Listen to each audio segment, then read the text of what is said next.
Hello everyone, my name is Devendra Sharma and I welcome you all to at Performance Tutor. ये एक जो हमारा जो है पार्ट टू जो है प्रिंट कल्चर का जो हमारा this is the video number 2 जो आपको देखने को मिल रहा है. अगेन पीवाई के क्वेश्चन जो हम कवर कर रहे हैं.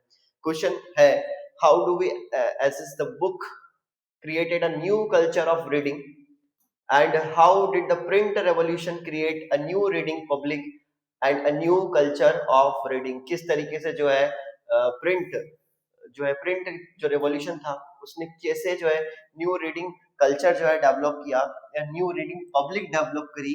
कहाँ पर कह सकते हो सोसाइटी के अंदर, स्पेशली यूरोप की हम बात कर रहे हैं यहाँ पर. तो विद द प्रिंटिंग प्रेस नई टेक्नोलॉजी जो है, नई पब्लिक इमर्ज होती है. ठीक है, पहले लिमिटेड लोगों तक ही प्रिंट पहुंच पाता था. पहले कुछ ही लोग थे जो कि पढ़ पा रहे थे. ठीक है, वो चाहते थे पढ़ना पर उनकी पहुंच तक नहीं था वो प्रिंटिंग मटेरियल. क्यों? क्योंकि उस इतना एक्सपेंसिव हुआ करता था. ठीक है, हर कोई उसका परचेस नहीं कर सकता था.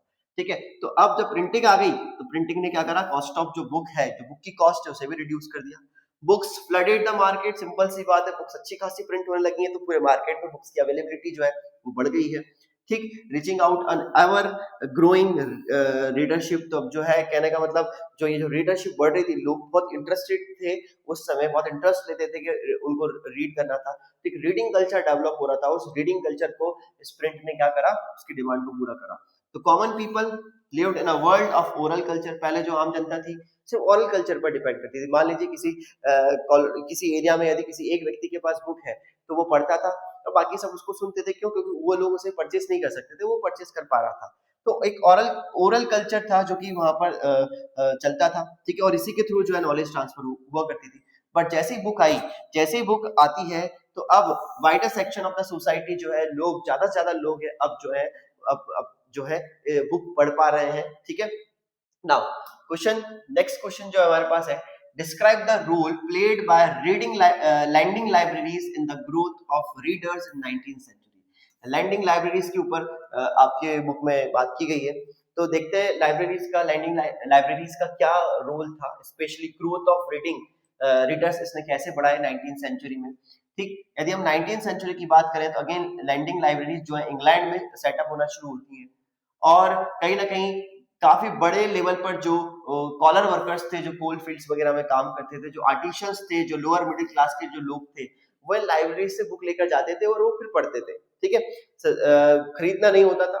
ठीक है, उसके कम पैसे में जो है लाइब्रेरी से बुक मिल जाती थी. ठीक, और वापस से वो रिटर्न कर देते पढ़ने के बाद. ठीक, तो when the workers day was shorted from the mid 19th century, workers भी जो है क्या करते थे, फिर अपना कुछ टाइम जो है खुद के इंप्रूवमेंट के लिए, खुद के सेल्फ इंप्रूवमेंट के लिए, अपने सेल्फ एक्सप्रेशन को इंप्रूव करने के लिए, अपने स्टैंडर्ड को बढ़ाने के लिए इन लैंडिंग लाइब्रेरी से क्या करते थे, बुक को लेकर और फिर पढ़ा करते थे. ठीक, they wrote political tracts and the autobiographies in the large numbers. तो बहुत सारे कॉलर वर्कर्स या वर्कर्स जो थे उन्होंने जो है लिखा भी है. ठीक है, उस समय के जो पॉलिटिकल चीजें चल रही थी उसके बारे में. ठीक, खुद ने ऑटोबायोग्राफीज भी लिखी. तो ये चीजें, ये कल्चर डेवलप हो रहा है, ये जो रीडिंग कल्चर है वो डेवलप होने के कारण लोग एजुकेटेड हो रहे हैं और फिर अपने आप को भी एक्सप्रेस कर पा रहे हैं. चलिए, now next question, write a short note on the folk literature written in the Punjab in 20th century. India की बात की गई है यहाँ पर. चलिए, तो पंजाब की यदि हम folk लिटरेचर की बात करें तो पंजाब में यदि folk लिटरेचर की यदि हम बात करें तो काफी बड़े लेवल में प्रिंट होता है 20th सेंचुरी में. ठीक, और उसमें सबसे बड़ा जो जो रोल प्ले कर रहे हैं वो है राम चड्डा. राम चड्डा ने अपना जो है पब्लिश किया है the fastest, one of the fastest selling जो बुक थी उस समय, इट वाज स्त्री धर्म विचार. ठीक है, इस बुक को उन्होंने प्रिंट करा. ठीक है, और काफी बड़े लेवल पर जो है ये बुक, जो स्त्री धर्म विचार जो है ये प्रिंट होती है, जिसके अंदर लिखा गया है कि कैसे एक वुमेन को ओबीडियंट वाइफ बनना चाहिए. मतलब किस तरीके से जो एक वुमेन का जो जो वाइफ वाला जो ओबीडियंट वाइफ कैसे बन सकती है उसके बारे में उन्होंने सारी चीजें, क्वालिटीज लिखी थी अच्छी वाइफ के बारे में. चलिए, यदि हम खालसा ट्रैक्ट की बात करें, Khalsa tract society publish the cheap booklets with a similar message. ठीक है, खालसा ट्रैक्ट भी जो है चीप बुकलेट्स जो है, सस्ती जो बुकलेट्स जो है वो भी प्रिंट कराते हैं.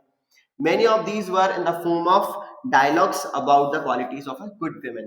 तो गुड women के बारे में जो है लिखे हैं, ये डायलॉग्स के फॉर्म में लिखी हुई हैं, कैसी women होना चाहिए, अच्छी women कैसे होना चाहिए.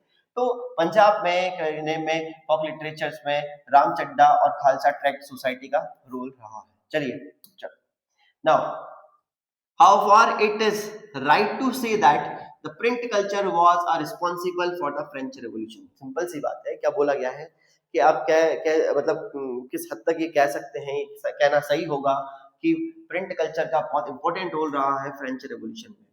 तो some historians think that print culture create the basis for the French Revolution because printing ने क्या लेकर आया, printing of the ideas of the enlightenment thinkers like the Voltaire, Rousseau, ये सारे जो उस समय के थिंकर्स थे, वो थिंकर्स जो नए नए आइडियाज को डिलीवर कर रहे हैं यूरोप की सोसाइटी के अंदर स्पेशली, तो लोग उनको पढ़ रहे हैं। जो educated section of the society था उन आइडियाज को पढ़ रहा था। वॉल्टेयर के जो आइडियाज थे, राउसो के जो आइडियाज थे उन्हें पढ़ रहे थे।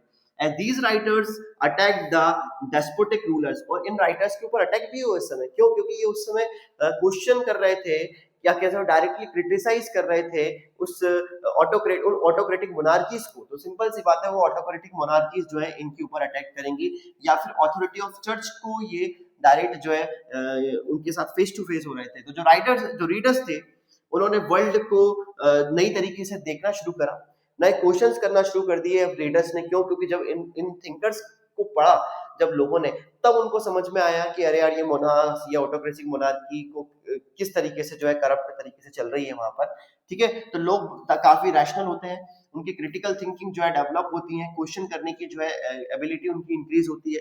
ठीक है, इन पर्टिकुलर स्कॉलर्स को पढ़ने के बाद में। और ये स्कॉलर्स अपने आइडियाज को कब डिलीवर कर पाए? सिंपल सी बात है, प्रिंट आया तब लोगों तक पहुंचा। तो प्रिंट जो है dialogues and debates culture in which all institutions, norms and the values were discussed and re-evaluated। तो बहुत सारी बातें इनके अंदर लिखी गई हैं। जब प्रिंट आया तो बहुत सारी वैल्यूज लिखी गई। ठीक है, नॉर्म्स, इंस्टीट्यूशंस के बारे में लिखा गया। ठीक है, कैसे गवर्नमेंट, सिस्टम ऑफ गवर्नमेंट के बारे में, पार्लियामेंट्री सिस्टम के बारे में। तो ये बहुत सारी चीजें जो है इन स्कॉलर्स ने जो है डिबेट्स और डायलॉग्स के फॉर्म में लिखी हुई है। By the 1780s a lot of literature criticizing and mocking the royalty. तो क्या जो रॉयल फैमिलीज हैं, मतलब जो रूलर्स हैं, उनको मोकिंगली क्रिटिसाइज कर रहे हैं। बहुत सारे ऐसे लिटरेचर्स लिखे गए हैं 1780s में। The underground circulation of such literature increase hostile sentiments against the monarchy. Simple सी बात है कि बहुत सारे, क्योंकि ये मोनार्क्स इनको अलाउ तो करेंगे नहीं, तो ये अंडरग्राउंड होकर भी जो है बहुत सारी चीजें ऐसी थी जो अंडरग्राउंड प्रिंट होती थी और लोगों तक पहुंच पा रही थी। तो ये आपको देखने को मिलता है। ठीक है, कि प्रिंट, यदि हम बात करें फ्रेंच रेवोल्यूशन में बहुत बड़ा रोल रहा है प्रिंटिंग का। प्रिंट नहीं होता तो लोगों तक ये आइडियाज नहीं पहुंच पाते। ठीक है, तो आगे के जो हमारे पीवाई के क्वेश्चन है वो हमारे आगे अपकमिंग वीडियोस में डिस्कस करेंगे।